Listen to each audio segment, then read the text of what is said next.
2020 کے اوائل میں ہی چین ہمارے ہمسائے ملک میں کورونا کی وبا پھوٹ پڑنے کا علم ہوا، مگر وہ کسی دوسرے کا مسئلہ لگا گو ویڈیوز دیکھتے تھے۔ 1000 بیڈ پر مشتمل ہسپتال چند روز میں تیار، ڈاکٹرز مخصوص لباس پہنے دن رات مصروف، روبوٹ کھانا تقسیم کر رہے ہیں، مگر وہ اتنا محسوس نہیں ہوا۔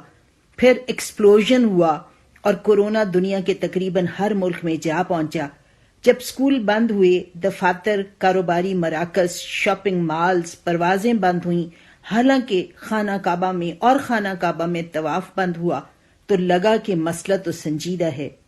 پھر گھروں سے نکلنا رک گیا، سوشل ڈسٹینسنگ اور بار بار ہاتھ دھونے کی حفاظتی تدابیر گردش کرنے لگیں۔ علامات زکام جیسی اور بخار اور کھانسی ان کا علم ہوا، اور پھر بیمار کو ہسپتال منتقل کرنا ہے، رابطے والوں کو الگ آئسولیشن میں 14 دن کے لیے رکھنا ہے، اور پھر تدفین کے بارے میں آگاہی ہوئی کہ میت گھر واپس نہیں آئے گی، ہسپتال سے ہی غسل کے بغیر اور کفن دفن کے بغیر تدفین کر دی جائے گی۔ تو قدرے خوف طاری ہونے لگا۔ دنیا بھر کی خبریں یوں لگا جیسے پوری دنیا ایک گھر ہی ہے۔ متاثرین اور شرح اموات، ہر لمحہ بڑھتی تعداد، اعداد و شمار، نئی نئی جہتیں اور اندازے، بایولوجیکل وار ہے جو کرونا پھیلایا گیا ہے۔ سوشل میڈیا پر مستند غیر مستند خبریں، سنسنی خیز اطلاعات، ٹی وی پر لمحہ بلمحہ اپ ڈیٹس، خوف، دہشت، اعصابی تناؤ، ڈپریشن، مایوسی بڑھنے لگی۔ پھر خود کو آپ سنبھالا، سوچ کا رخ بدلا، مفید نکات کا تبادلہ حوصلے کا باعث بنا۔ آنکھیں کھولی، غور کیا تو رب کی شان نظر آئی۔ دنیا کیسے اس کی مٹھی میں ہے، کوئی کرونا بھیج دے، لوگوں کی عقل کام آئے، نہ کوئی سرا ہاتھ آئے۔ گھروں کے اندر بھی ایک پیشنٹ کرونا پازیٹو ہو گیا ہے، باقیوں کو شفٹ کرنا ہے، تو وہ کیفیت نظر آئی جو صورت ابس 30ویں پارے میں اللہ تعالیٰ بیان کرتے ہیں کہ ایسا وقت آئے گا کہ ہر کوئی ایک دوسرے سے بھاگے گا، اپنے بھائی سے، اپنی ماں سے، اپنے باپ سے، اپنی بیوی سے، اپنی اولاد سے۔ موت کا خوف کیا، یہ بھی سوچا کہ موت تو برحق ہے، جانا تو ٹھہرا، نہ کوئی پہلے رکا نہ ہم نے رکنا ہے۔ طاعون اور وبا کے ذریعے جانا تو حدیث رسول صلی اللہ علیہ وآلہ وسلم کی روشنی میں شہادت کا ایک درجہ ٹھہرا، جو بڑی خوش نصیبی کی بات ہے۔ تدفین پر بھی اپنی قسم پرسی کا دکھ کم ہوا کہ غزوہ احد میں 70 صحابہ کی شہادت ہوئی، بغیر غسل کے اجتماعی قبروں میں تدفین ہوئی، اور اس کے ساتھ ہی ادھورا سا کفن بھی کہ پاؤں پر گھاس ڈالی گئی، اور یہ سب کون تھے؟ اکابر صحابہ تھے۔ چین میں قابو پا لینے کی خوشخبری سنی تو امید بندی۔ برطانیہ اور امریکہ میں بڑھتے ہوئے کیسز کے ساتھ ایوانوں میں گونجنے والی اذان اور تلاوت سے یک گنا خوشی ہوئی۔ حجاب اور نقاب مرد اور عورت کی ضرورت ٹھہرا۔ فرانس میں بھی اس کی پابندی کا اعلان ہوا اور خلاف ورزی پر جرمانے کا بھی اعلان ہوا، تو قدرے محظوظ ہوئے۔ لاک ڈاؤن میں بیٹھ کر اعتکاف کی یکسوئی لگی، پھر ان نعمتوں کی قدر شناسی ہوئی جن پر کبھی نظر نہیں گئی تھی۔ گھر کی اس تنہائی میں بھی بڑی عافیت نظر آئی کہ خاندان کی وہ اکائی جو مصروفیات کے باعث کبھی اکٹھی نہیں ہو سکتی تھی، اب بیٹھے ایک دوسرے کو دیکھے، باتیں کریں، بچوں کی تربیت کریں، ہوم سکولنگ کریں، ایک دوسرے کی خاطر تواضع کریں، مرد گھروں کے کاموں میں ہاتھ بٹائیں، عورتیں گھروں میں بند سنور کر بیٹھیں، اور باہر کی منگنیاں، شادیاں، تقریبات، خوشی تو کیا، غمی کی تقریبات اور غمی کے مواقع پر بھی حاضری مشکل تھی۔ سو یوں لگا کہ یہ ساری تقریبات جن میں ہماری حاضری لگتا ہے کہ ناگزیر ہے، ہمارے بغیر بھی انجام پا سکتی ہیں اور سادگی سے ہو سکتی ہیں۔ وقت کی بھی بچت، مال کی بھی بچت، اور سالوں کے پینڈنگ منصوبے اور کاموں کے لیے بھی وقت مل گیا۔ اور سب سے اچھی بات یہ کہ رجوع اللہ، قرآن پاک کے ساتھ تعلق، ترجمہ، حفظ، تفسیر، حدیث، خود بھی، بچوں کو بھی، اہل خانہ کے لیے بھی اہتمام، نوافل اور رب کے سامنے زاریاں، بہت کچھ بدل گیا۔ سوشل میڈیا اور الیکٹرانک میڈیا کے ساتھ فالتو لگاؤ بیزاری میں بدلا، معلوماتی اور مثبت استعمال والے رابطے شروع ہوئے، آن لائن پڑھائی، آن لائن دفتر، آن لائن رشتہ داروں کے ساتھ گروپس میں میل ملاقات، مطالعہ، کئی چیزیں سامنے آنے لگیں، سوچ کی پرواز اور آگے بڑھی، ریسرچ اور اپنے وسائل کے ساتھ حالات کا مقابلہ کرنے کی فکر پیدا ہوئی، وینٹیلیٹرز ہمارے طلباء اور انڈسٹری نے بنا لیے، مریض کی سکریننگ کے لیے آلات وغیرہ وغیرہ، اور یہ سب اس فرصت اور یکسوئی اور ضرورت ایجاد کی ماہر کی وجہ سے ممکن ہوا۔ ایسے میں یہ بھی ہوا، وصیتیں لکھی گئیں، مال میں دوسروں کا حصہ نکالا گیا، فضول خرچیاں کم ہوئیں، دوسروں کی ضروریات پوری کرنے میں تعاون شروع ہوا، ضرورت مند رشتہ داروں پر بھی نظر گئی، ہمسائے اور نوکروں کو بھی دیکھا، جن کی تنخواہیں لگی نہیں تھیں ان کی تنخواہیں لگی رہیں، اور جن کی روزگار ختم ہوئے ہیں ان کی ضروریات کو پورا کرنے کا کوئی حساب رکھا جائے۔ اور اس کے علاوہ کئی حقیقتیں عیاں ہوئیں، کئی حقیقتیں۔ ڈیولپڈ امیر یورپین ممالک میں جتنے بھی یورپین کنٹریز ہیں، یو ایس اے، برطانیہ، فرانس، جرمنی، اٹلی وغیرہ وغیرہ میں متاثرین اور اموات سب سے زیادہ ہیں، اور چھوٹے اور غریب ممالک میں یہ سینیگال ہے، سوڈان ہے، نیپال ہے، سری لنکا ہے، ایسے جو ممالک ہیں ان میں کیسز برائے نام ہیں، اور جو ڈیولپنگ کنٹریز ہیں وہ ان دونوں فگرز کے درمیان ہیں، ان کے کیسز اور ان کی اموات۔ یہ بھی بڑی دلچسپ بات ہے کہ ٹی بی زدہ غریب ملک جو ہیں وہ اس سے محفوظ ہیں، اس لیے کہ جو ٹی بی والا مریض ہے وہ اس سے بچا رہتا ہے، بلکہ اس پر بھی ریسرچ ہو رہی ہے، پیپر آیا ہے سامنے اور اس کے تجربات ہو رہے ہیں کہ جو ٹی بی والا مریض ہے اس کا سفید خون ان مریضوں کے لیے بھی علاج کا ذریعہ ہو سکتا ہے۔ اور یہ بھی بات بڑی دلچسپ تھی کہ بچے معصوم ہیں اور وہ آلموسٹ محفوظ ہیں، کہ ان کے اندر بہت چانس کم ہے کہ ان کو یہ کورونا جو ہے وہ متاثر کرے۔ مالتھس کی تھیوری،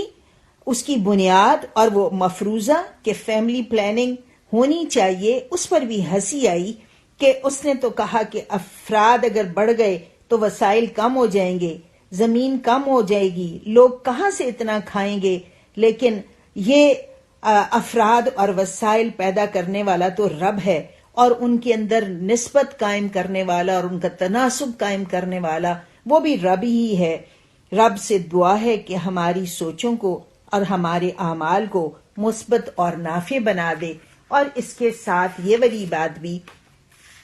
کہ ہم سب کو استغفار اور توبہ کی توفیق دے دے اور ہماری توبہ کو قبول کر لے۔ ہم سب کو رجوع کرنا ہے، یہ بہت کچھ ہماری غلطیوں کی وجہ سے بھی ہے، اور دوسری صورت اس کی یہ ہے کہ یہ آزمائش ہے۔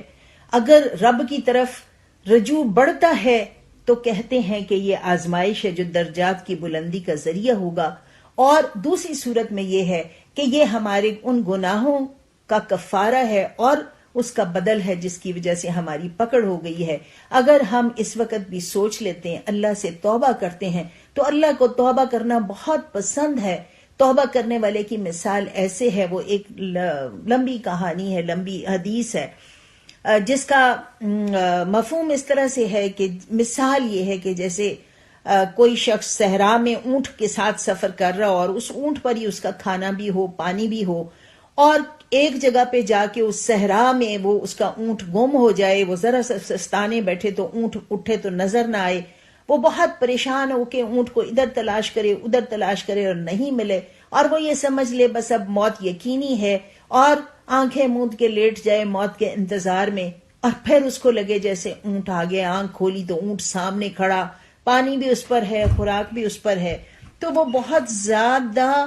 خوش ہوتا ہے، اور یہ کہنے کی بجائے کہ اے اللہ تو میرا رب اور میں تیرا بندہ، اس کے الٹ بات کر جاتا ہے، اور اس کے لیے ہی توبہ جو ہے اللہ تعالیٰ کو بندے کی طرف سے بہت پسند ہے، اور اللہ بندے کی توبہ سنتا ہے، اور اللہ کہتا ہے کہ میرا بندہ میری طرف چل کے آتا ہے تو میں دوڑ کے آتا ہوں، وہ 1 قدم آتا ہے تو میں 10 قدم آتا ہوں۔ تو ہم بھی اپنے رب کی طرف رخ کریں، ہم اپنے رب کی طرف رب سے مانگیں اور اس کے سامنے دست سوال دراز کریں، توبہ کریں، اپنی کوتاہیوں اور اپنے گناہوں کو یاد کریں، اور لسٹ بہت لمبی ہے۔ ہم اس یکسوئی میں بیٹھ کے یہ بھی جائزہ لیں کہ ہمارا نمازوں کی صورت کیا ہے، وہ فرائض بھی پورے ہیں کہ نہیں، اور اگر پورے ہیں تو ان میں کیفیت کیا ہے، اور وہ کیفیت جو ہے اس کا اندازہ کر کے اس کو بہتر بنانے کی کوشش کریں۔ منافقین کی طرح آخری وقت کی نمازیں نہ ہوں، اول وقت کی نمازیں ہوں۔ قرآن کو صرف پڑھا نہ جائے، صرف ناظرہ نہ پڑھا جائے، بلکہ اصل جو اس کا ضرورت ہے کہ ہم اس کو سمجھنے والے ہوں۔ قرآن عمل کے لیے آیا ہے، صرف تلاوت کے لیے نہیں آیا۔ بلا شبہ کہ تلاوت کا بھی ثواب ہمیں ملتا ہے، ایک لفظ پڑھنے پر 10 نیکیاں ملتی ہیں، لیکن یہ تو بڑے تھوڑے پر قناعت ہے۔ اس کا تو بہت بڑا اجر ہے کہ ہم عمل کرنے والے ہوں، علم حاصل کرنے والے ہوں، دوسروں تک بھی یہ علم پہنچانے والے ہوں، خود بھی برائیوں سے رکنے والے ہوں، اللہ کے فرما بردار بننے والے ہوں، اور دوسروں کو بھی اس پر مائل کرنے والے ہوں کہ وہ برائیوں سے رکیں، وہ اچھائیوں کی طرف آئیں، اور اس پورے کے پورے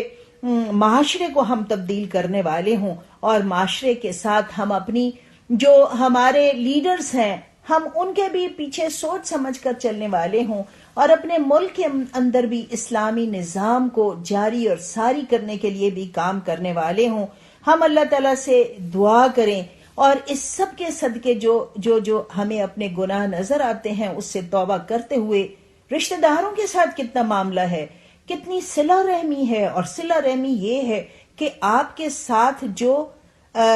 برا کرے اس کے ساتھ آپ اچھا کرے۔ صلہ رحمی یہ نہیں ہے کہ جو میرے ساتھ اچھا میں اس کے ساتھ اچھا، بلکہ صلہ رحمی یہ ہے کہ جو میرے ساتھ برا میں اس کے ساتھ اچھا، اور قطع رحمی یہ ہے کہ میں اس سے تعلق توڑ لوں، اور قطع رحمی اللہ نے بڑی سختی کے ساتھ اس سے منع کیے۔ ہم بھی لسٹ پر نظر دوڑائیں تو صحیح اپنے رشتہ داروں کی کہ ہم کہاں کہاں پر کھڑے ہیں، کون کون سے کینہ اور کون کون سے غصے دلوں کے اندر ہم نے پال رکھے ہیں، اور پھر اخلاقیات میں بھی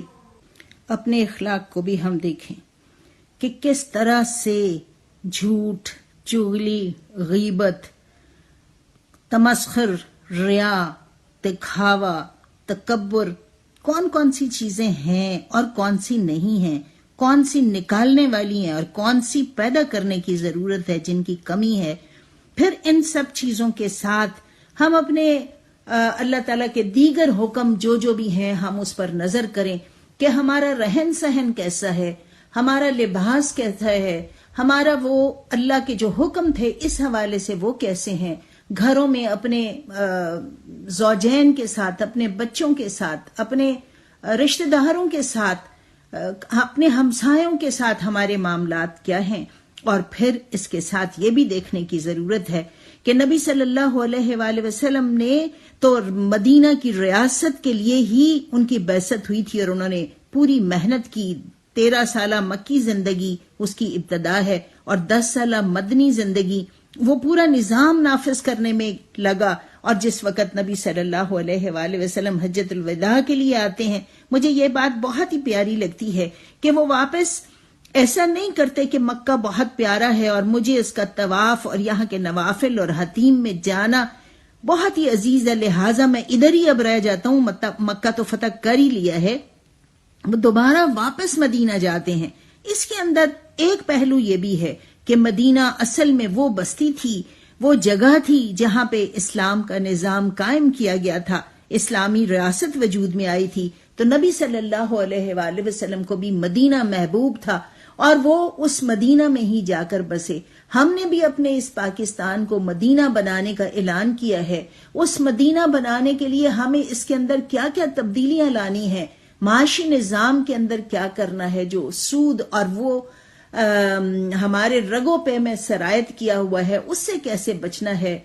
بیرونی قرضے اور پھر ان کے دباؤ سے اور ان کی ڈیمانڈز کے آگے جھکنے کا جو رویہ ہے اس میں کیسے تبدیلی لانی ہے،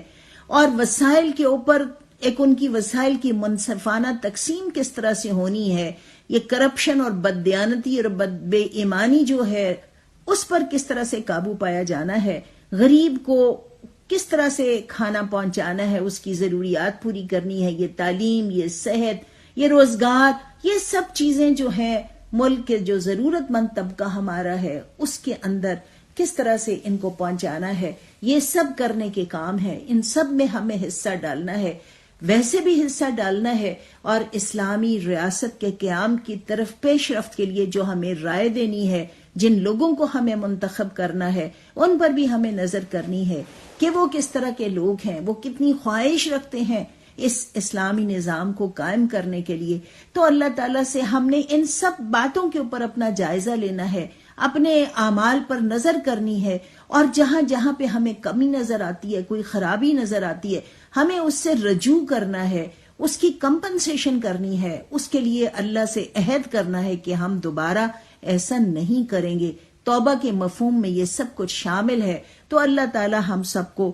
توبہ کی توفیق دے اور ہماری توبہ قبول کر لے اور ساری انسانیت سے اس وبا کو دور کر دے۔ اس وقت جس وبا کے شکنجے میں ہم سب آئے ہوئے ہیں، پوری دنیا اس کے شکنجے میں ہے، اللہ تعالی ہمیں اس بلا سے محفوظ رکھے اور اس وبا سے ہمارے گھروں کو محفوظ رکھے، ہمارے خاندانوں کو محفوظ رکھے، ہمارے ملک کو محفوظ رکھے، ہماری دنیا کو محفوظ رکھے اور ہم سب سے راضی ہو جائے۔